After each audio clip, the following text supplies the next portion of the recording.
Fed Chair Jerome Powell has suggested the central bank will push ahead with gradual rate rises while remaining vigilant in the wake of last week's equity rout. The comments were Powell's first since severe volatility struck the market, partly on concern that rising wages might spur inflation, increasing the Fed's pace of tightening. The market is currently pricing in a 0.25 percentage point hike at the central bank's policy meeting next month. The White House is considering Cleveland Fed President Loretta Mester as a potential vice chair of the central bank. That's according to a person familiar with the matter. The Trump administration has been searching for weeks to find a replacement for Stanley Fischer, who stepped down in October. San Francisco Fed President John Williams and Allianz Chief Economic Advisor Mohamed El-Erian have also been considered. Higher US rates would be problematic in the near term. That's according to Goldman Sachs CEO Lloyd Blankfein. He spoke to Bloomberg at the Goldman Sachs 10,000 Small Businesses Summit. The possibility, and I'd say probability, I'd say likelihood of higher interest rates at this point is going to be problematic. But if what's driving higher interest rates is a better economy, there's good and there's bad in that. Probably in the near term, the shock of higher interest rates will be an immediate negative, and the long-term success of the economy will be just that, a long-term success. But you have to take both of those things together.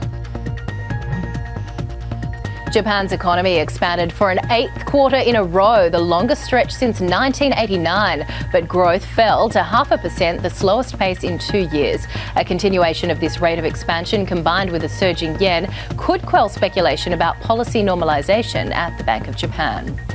Israeli police have recommended charging Prime Minister Benjamin Netanyahu with bribery, fraud and breach of trust. Police estimate that Netanyahu received about $283,000 in gifts, including champagne, cigars and jewellery from wealthy friends, including Hollywood producer Arnon Milchan and Australian businessman James Packer.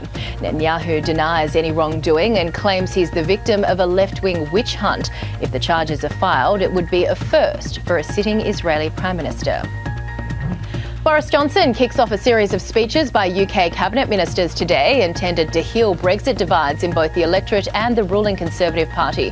But extracts released by the Foreign Secretary's office suggest he will say that those trying to stop Brexit must abandon their efforts, accusing them of trying to frustrate the will of the people. Johnson is also expected to comment on life outside the EU single market and customs union, saying the economic benefits of both are overrated. Global news 24 hours a day, powered by more than 2,700 journalists and analysts in more than 120 countries. You can find more stories on the Bloomberg at Top Go.